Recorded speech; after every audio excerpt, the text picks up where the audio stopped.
and he actually lived in Coney Island when he was growing up in the 20s. He has to say, describing Coney Island in the wintertime, I really preferred Coney Island in the wintertime when everything was shut down but a carousel, whose mournful calliope greeted you through the bitter air as you came into the sleeping region of joy, and whose bejeweled chargers, unmounted, went round and up and down in sad and ceaseless splendor. That kind of captures for me what the carousels were when I used to go to the county fair when I was a little girl, because I loved horses, of course. Just watching the carousel ponies go up and down by themselves, I always thought it was really cool, and there was something kind of magical about them too at the same time. I love Coney Island. I've never been there. That's somewhere that's on my bucket list to go to someday.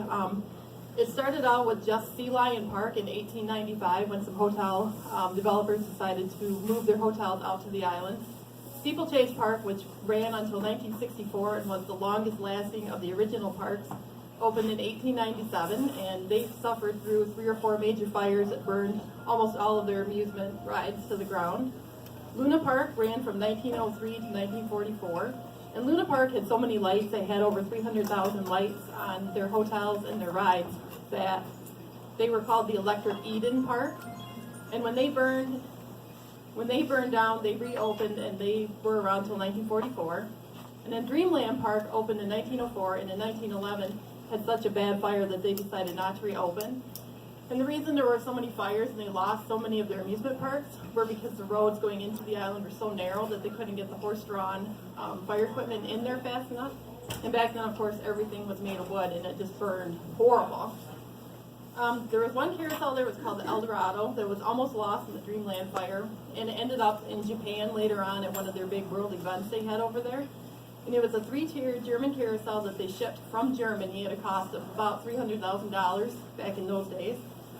It caught fire during the Dreamland fire, and it blistered all the paint off the horses, so the horses were just completely scorched. But they bought it, and they moved it to Steeplechase Park, and they moved it into the Pavilion of Fun, which was a huge metal building. They had all kinds of different rides and amusements in it. So that's one of my favorite carousels to see pictures of. All 3 platforms moved at a different speed. The fastest was the bottom one, and then slower, and then really slow at the top. After the Depression, the Depression basically killed Coney Island, and it killed all the carousel makers. The only 2 carousel companies that went on were the Philip Toboggan Company, which was the PTC, and let me see, where's my other notes? And the Herschel Spillman Company. And the Herschel Spillman Company is really cool. They were one of the longest lasting companies. And if you've been to the Grand Rapids Public Museum, their carousel is a Spillman machine that was built in 1928 and is one of the last of the Spillman original machines. Let me see. That's really all the notes I have about Coney Island. I have a couple more things, but after the Depression, when they did the ponies, when they started making the ponies again, they were mostly metal. They had wood bodies, but the legs and heads were metal, and they lost, most of the carvers had retired by that time. And today, when you go to the county fair, the horses are extremely small, and they're not very pretty, I don't think, anymore, not compared to the wooden ones. And they are all fiberglass, so they're much easier for the carousel companies to keep up. In August of 2016, I was looking on my Pinterest page, which I love Pinterest. I'm on there all the time. I have several boards. I waste way too much time on it. And I like old antique things, and I like old buildings that have kind of fallen down and that kind of thing. Hi, come on in. Thank you. And this is an old carousel horse that I saw, and I saw this picture and thought, that is just really cool. And I wonder where he came from, and so I got looking, and he is a Charles Luce original, and he was made in the Coney Island style, which means that they were very flamboyant. They had gold leaf manes and tails. They were very crazy looking horses. They were not very proportionate, so they weren't very realistic. And so I thought, he needs a name and he needs a story. And so that was where LIFT came about. In August of 2016, I started writing and doing research, which if you come up here later, I've got books and pictures that I used in my research for you guys to look through. And then, I wrote from August of 2016 to February of 2017. And LIFT was the result. And then I let it sit for about 6 months because I'm a huge Stephen King fan. And in his book on writing, which I recommend to anybody that's interested in Stephen King or wants to be a writer, it's the best writing book out there. he says to let it sit between 6 to 8 weeks. Don't look at it, don't think about it, because when you go back to it, you'll see all the problems it has, because first drafts always have problems. And that one did. There were things that changed from page 1 to page 63 all the way to page 400 that I had to go through and streamline.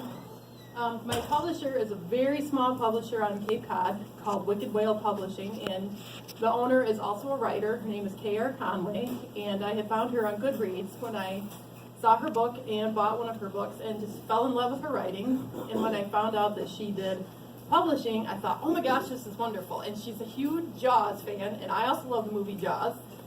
Anybody that knows me knows that I love to watch it, and I can't watch the part where the shark eats the boat at the end because it's terrifying, even though he's not real and all that stuff. And one of her favorite things to do is to go down to the beach and tell tourists about all the great white attacks they have on the beach there, which they do. They did last summer.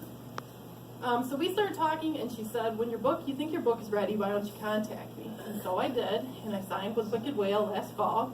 And then I found a fabulous editor named Kat Schmidt, who also lives on the island, and she is wonderful. We started going through the book together, and she said, oh, okay, I like this, and oh, that's bad, take that out. So over about 4 months of editing, we got to the end product, to the official book. So that is kind of my story. I love horses, I love carousels. It was fun to write about the carousels. Each horse has a very unique personality. On my Fate carousel, which is called the Flying Ponies Grand Carousel, there are 32 horses. A normal carousel would have around 50 to 60 horses, including the big chariots that you can sit on. And I decided, the chariots are kind of boring for me, so I just picked the horses.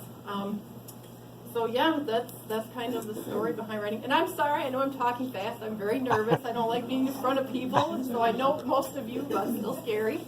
If anybody has hi Jasper, if anybody has any questions, I can take them now, or if you're more comfortable when you come over to see the book or to look at the research. I do have a stuffed pony down here, and he is a representation of Penumbra, who is the main lead horse on my carousel. I found a girl on Etsy who makes beautiful carousel horses and dragons and all kinds of things, and so I had her make him for me. So you guys can pick him up and cuddle him and turn this off. Hi. No, you're fine. I'll move. Yeah. Are you prepared to read us a little section of your book? I can if you want me to. I can read the first part of the first couple pages. Okay. Jeff? Yes. Can you come here?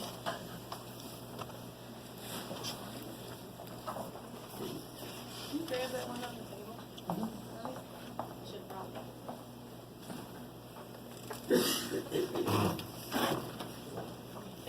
Before I do that, one other thing that I think is really cool, I found during my research, and I had to incorporate him into it, is there is a carousel horse who is actually known as the Haunted Horse. He was carved by Daniel Mueller back in around 1910, and he ended up somehow at Cedar Point Amusement Park, where he still is today. They do have a fiberglass replica of him at the Carousel Museum in Sandusky, Ohio.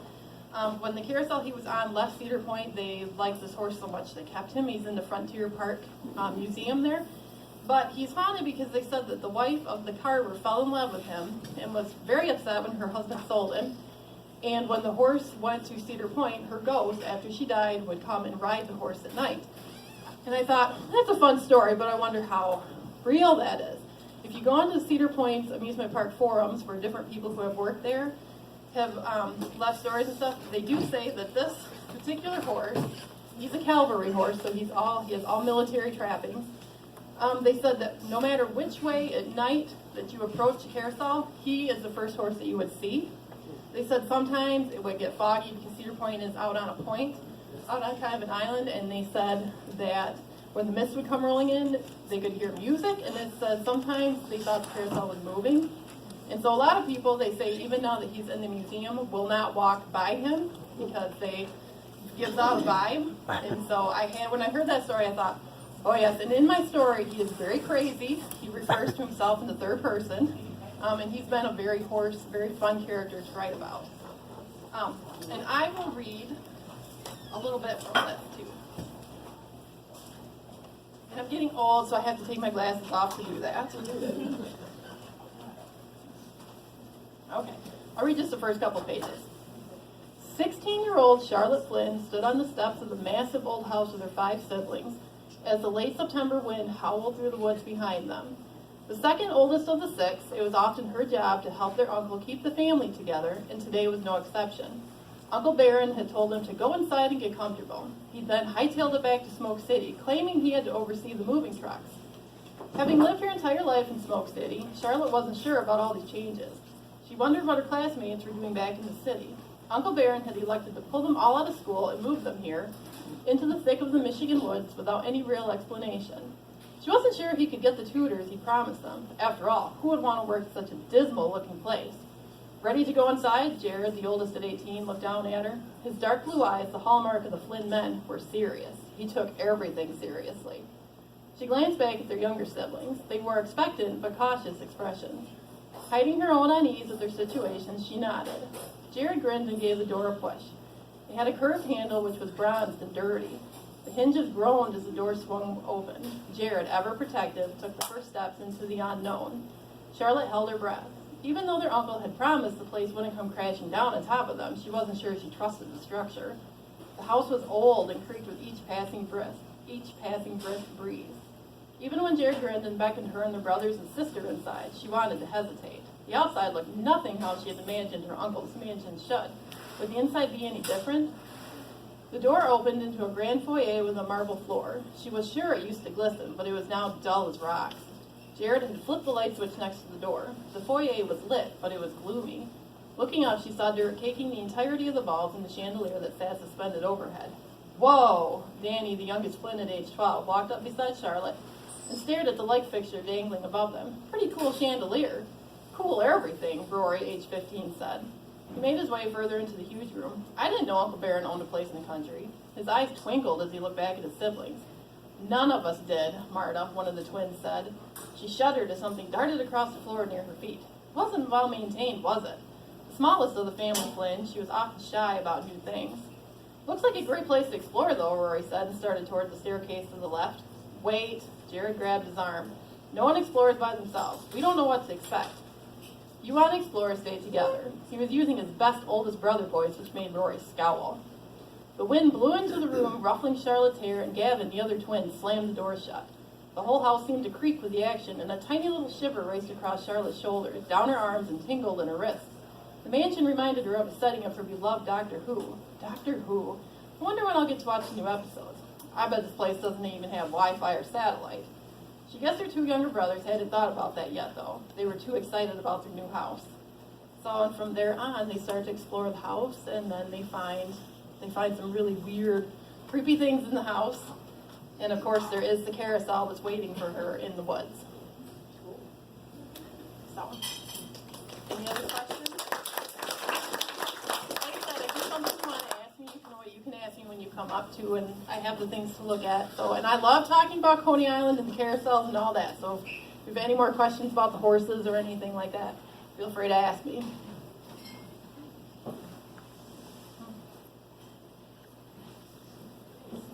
Hey, do you want to read the back of your book? Because that kind of gives a synopsis of the whole Sure. book. Yes, I'll read the back of it. Then you guys will know a little more about what it's about. It's a good idea.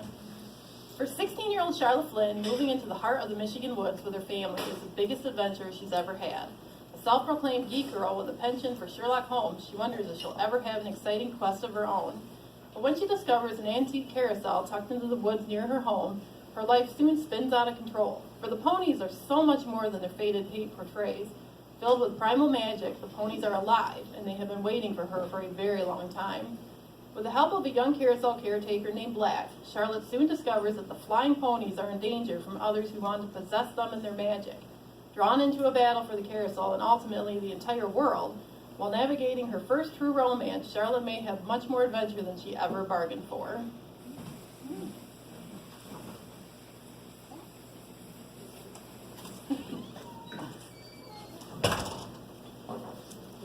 Yes? Yeah, I'm wondering if when authors write about imaginary things, does it often happen that your dreams take you into that world that you've created? You know, it's funny, I actually, he asked if, when an author writes stories, if their imagination ever kind of pulls them into their dreams. I did just have a dream the other night about some of my carousel horses, and we were riding through the woods, and I thought, well, this is really cool. I know it's not real, but this is really cool. And actually, some authors say that they don't need pictures to help them visualize what they're doing. I need pictures, and so each one of my 32 flying ponies, they're called, is based on a real carousel horse that I found pictures of online. And I actually have my book down here, my notebook, with all my horses in it and all my notes. So, but yes, I need a visualization of what I write about, even if it's a fantasy.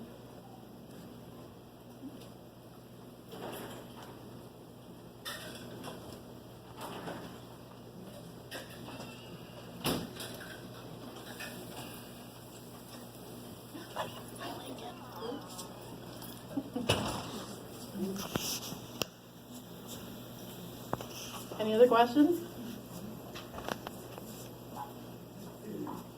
How many years have you been working on this book? It took me about 6 months. Yeah. It took me about 6 months to write it, and then I let it sit for about 6 to 8 weeks, and then I started looking at it and kind of tearing it apart and putting it back together. And so, yep. One for you. So how different is your book final version compared to your first draft? The question is, how different is the final version compared to the first draft? It's actually not too different. And actually, the characters, the Flynn family that are the main characters, started out in a superhero novel about 2 years ago, and I wrote about 250 pages of that particular novel and hit a wall with it. And I knew it was dead, it was done, there was nothing else I could do with it to fix it. So I took those characters and set them aside because I liked them so much. And when I got the idea with the carousel horses, I thought, I need kind of a big family for this to happen to. And I thought, oh, hey, I've got this family that I really love, and I can pull them out of that other story and put them into this one. But in the original story, their uncle was a nightclub owner, and that's where the superheroes worked out of, was his nightclub. And so I had kept that nightclub idea, and when I gave the draft to my editor, she went, don't love the nightclub, doesn't fit the story, doesn't work. And that actually was a little painful for me, because that was kind of the heart of who the uncle in the story was. He's kind of flamboyant, and he's got this big company he runs, which nobody knows what the company does. And so I thought, I don't really want to do that. And so I was like, no, I want to keep it in there. And then I went to my publisher, and my publisher said the same thing. And I thought, okay, fine, I'm taking out the nightclub. So I had to go all the way through the book and pull out all the references to it anytime the uncle had gone to the city to work there, that kind of stuff. So that was the biggest change with the book, was just making the uncle a little bit different than he was in that original superhero story. So, thanks, that's a good question. Is this your first book? This is my first book. Have you had other signings or sales or anything? Nope, this is my first one. I have sold about 14 books to people that I knew couldn't come, and so some of my family was like, I don't want to wait that long, and so they've had their books for a week or so. But this is the first one. I am going to be at Gale's IGA in Hart at their new bakery center that they have on May 26th from 4 to 5 p.m. signing books and kind of doing the same spiel. So hopefully it goes smoother there than I feel like it's going now. So. Oh, it's going good. So, yeah, it is the first book, and it's going to be a trilogy. So there will be 3, and then as one of my nieces knows, who's my first reader, she reads all my stuff.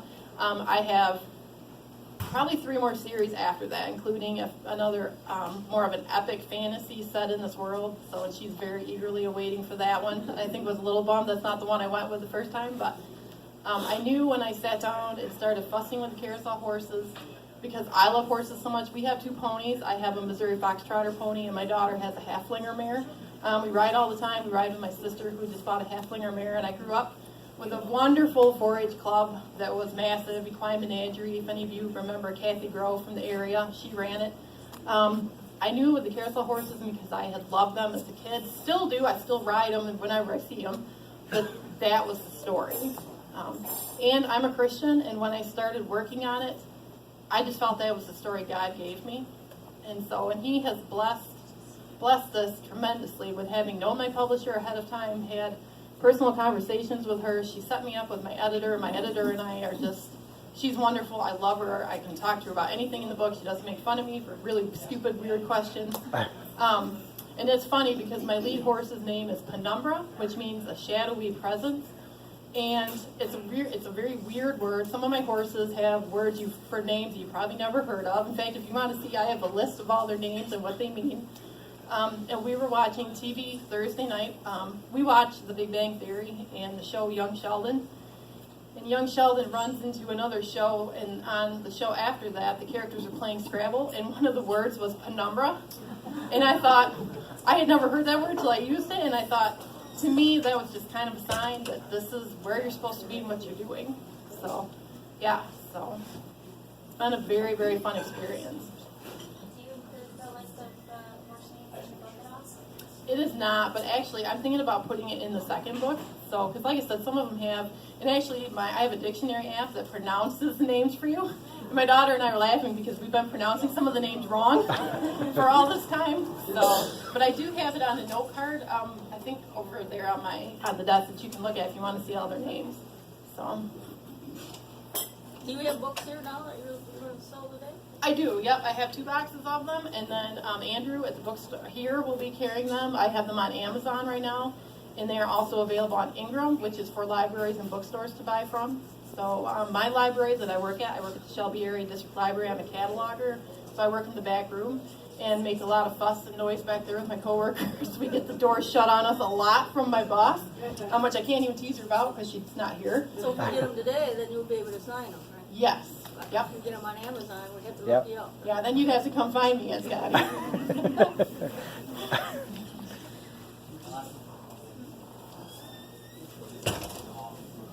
Well, if there's no more questions, I'll step down and I can start signing. I believe the procedure is you can come see me and pick up a book, and then they are in the register at the front counter, so you can pay for them there. So I have all different fun colors, so I can sign your name in all different colors. So, and like I said, I've got all this carousel horse stuff. Pick the stuffed pony up. He's extremely soft, and I love to cuddle with him. So.